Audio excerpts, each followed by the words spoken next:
Hi friends, అందరికీ నమస్కారం. Welcome back to our YouTube channel. మీరు చూస్తున్నారు మాస్టర్ టీవీ. నేను మీ విజయ్ కుమార్.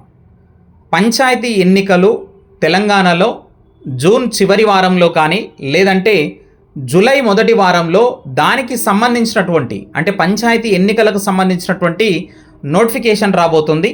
సో మనకు ఎలక్షన్ కోడ్ కూడా వచ్చేటటువంటి అవకాశం ఉన్నది. కాబట్టి మరి ఆలోపు మనకు ఎలక్షన్ కోడ్ లోపు అసలు డిఎస్సి ఉంటుందా లేదా, ఆలోపు మనకు నోటిఫికేషన్స్ అనేవి ఇస్తారా లేదా, ఒక డిఎస్సి మాత్రమే కాదు.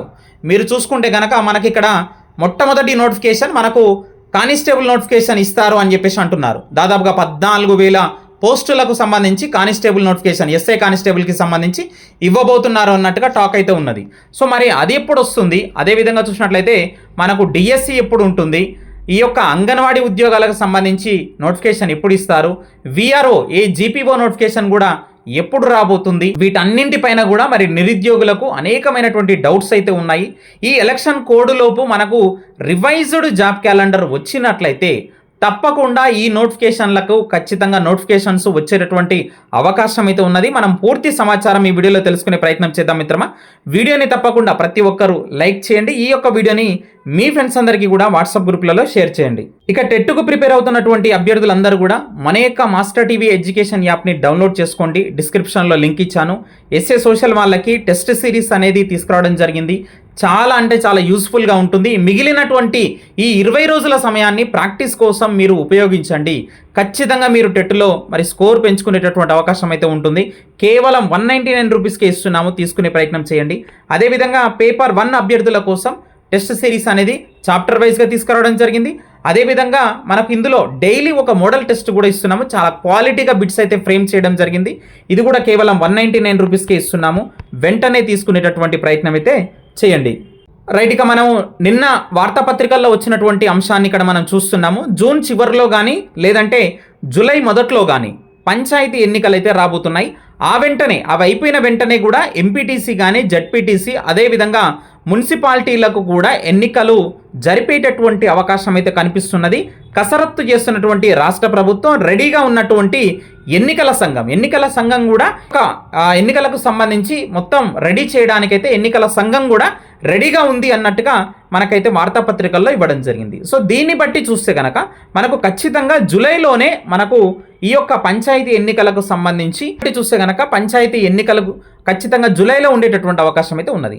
మరి ఎన్నికల కోడ్ కూడా వస్తుంది. ఎన్నికల కోడ్ వచ్చినట్లయితే మీకు అందరికీ తెలుసు, కొత్త నోటిఫికేషన్లకి సంబంధించి ఎలాంటి ప్రకటన అనేది ఇవ్వడం అయితే కుదరదు. ఎలాంటి నోటిఫికేషన్ కూడా ఇవ్వడం అనేది కుదరదు. కాబట్టి మరి ఎన్నికల కోడ్ లోపు మరి నోటిఫికేషన్స్ ఇస్తారా లేదా, ఏ నోటిఫికేషన్ ఇప్పుడు తెలంగాణలో రావాలన్నా కానీ ఖచ్చితంగా మొట్టమొదట చేయాల్సినటువంటిది ఏంటంటే కనుక మనకు ఈ రివైజ్డ్ జాబ్ క్యాలెండర్ ఏదైతే ఉందో దానిని వెంటనే ప్రకటించాలి. ఇది జూన్ 2వ తారీఖున దాదాపుగా మరి చాలామంది మరి బయట అనుకుంటున్నారు, టాక్ అయితే ఉన్నది. తెలంగాణ రాష్ట్ర అవతరణ దినోత్సవం ఏదైతే జూన్ 2వ తారీఖున జరపబోతున్నారో ఆ రోజున ఖచ్చితంగా ఈ రివైజ్డ్ జాబ్ క్యాలెండర్ ప్రకటించేటటువంటి అవకాశం అయితే ఉంది అని చెప్తున్నారు. ఆ రివైజ్డ్ జాబ్ క్యాలెండర్లో కనుక ఖచ్చితంగా డిఎస్సి ఏ నెలలో రావచ్చు. అదేవిధంగా చూసినట్లయితే మనకు ఈ యొక్క కానిస్టేబుల్ సంబంధించినటువంటి నోటిఫికేషన్ కావచ్చు, ఎస్ఐ కానిస్టేబుల్ నోటిఫికేషన్ కావచ్చు, అదేవిధంగా జీపీఓ నోటిఫికేషన్ కావచ్చు, మిగిలిన అంగన్వాడీ పోస్టులకు సంబంధించి కావచ్చు, ఆర్టీసీ ఉద్యోగాలు కావచ్చు, ఇవన్నీ కూడా ఏ నెలలో రాబోతున్నాయి. గ్రూప్స్కు సంబంధించి కూడా మళ్ళీ నెక్స్ట్ గ్రూప్ 2, గ్రూప్ 3 ఇవన్నీ కూడా ఉన్నాయి కదా. సో ఇవి కూడా జాబ్ క్యాలెండర్లో ఏ మాసంలో ఇస్తామన్నట్టుగా పొందుపరిచారు ఏంటి అనేటటువంటిది మనకు తెలియాలి అంటే కనుక రివైజ్డ్ జాబ్ క్యాలెండర్ రావాల్సిందే. ఖచ్చితంగా రివైజ్డ్ జాబ్ క్యాలెండర్ వస్తే కనుక దానిని మరి కాంగ్రెస్ ప్రభుత్వం ఫాలో అయ్యేటటువంటి అవకాశం అయితే మరి ఎక్కువగానే ఉంది అని చెప్పవచ్చు.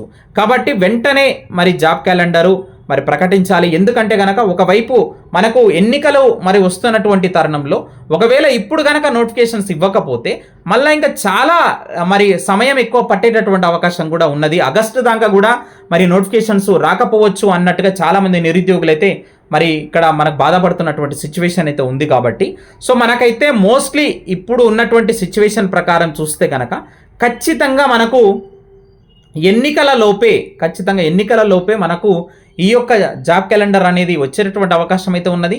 ఆ లోపే డిఎస్సి కానీ, ఎస్ఐ కానిస్టేబుల్ కావచ్చు, జీపీఓ పోస్టులు కావచ్చు, ఈ 3 నోటిఫికేషన్లు ఇచ్చి ఖచ్చితంగా ఎలక్షన్లకు కూడా వెళ్ళేటటువంటి అవకాశం అయితే ఉన్నది. అంటే నిరుద్యోగ యువతని మొత్తం ఇటువైపున వాళ్ళు టర్న్ చేసుకోవాలంటే కనుక ఖచ్చితంగా ఇదే మంత్రం ప్రభుత్వానికైతే. ఖచ్చితంగా నోటిఫికేషన్లు వెళ్తేనే మరి స్థానిక ఎన్నికల్లో అంటే గ్రామ పంచాయతీ ఎన్నికల్లో ఖచ్చితంగా గెలిచేటటువంటి అవకాశం అయితే ఉంటుంది. కాబట్టి సో ఆ విధంగా మనకు చూసినట్లయితే ఖచ్చితంగా నోటిఫికేషన్స్ ఇచ్చిన తర్వాతనే మనకు ఈ యొక్క ఎన్నికలకు వెళ్ళేటటువంటి అవకాశం అయితే ఉన్నది. దాని తర్వాత మనకు ఎలక్షన్ కోడ్ వచ్చినా కానీ ఎలాంటి మరి దాని యొక్క ప్రభావం అయితే ఏది ఉండదు. కాబట్టి అంటే ఒకవేళ మనకు ఫస్టే నోటిఫికేషన్స్ ఇచ్చి ఎగ్జామ్స్ అనేవి లేట్గా కండక్ట్ చేసేటటువంటి అవకాశం కూడా ఉన్నది. కాబట్టి సో మిత్రులారా, ఖచ్చితంగా మనకైతే ఎలక్షన్ లోపే మనకు ఈ యొక్క డిఎస్సి నోటిఫికేషన్ కానీ మిగిలిన నోటిఫికేషన్స్ అయితే వచ్చేటటువంటి అవకాశం అయితే ఉన్నది. మీరు కంటిన్యూగా ప్రిపరేషన్లోనే ఉండండి.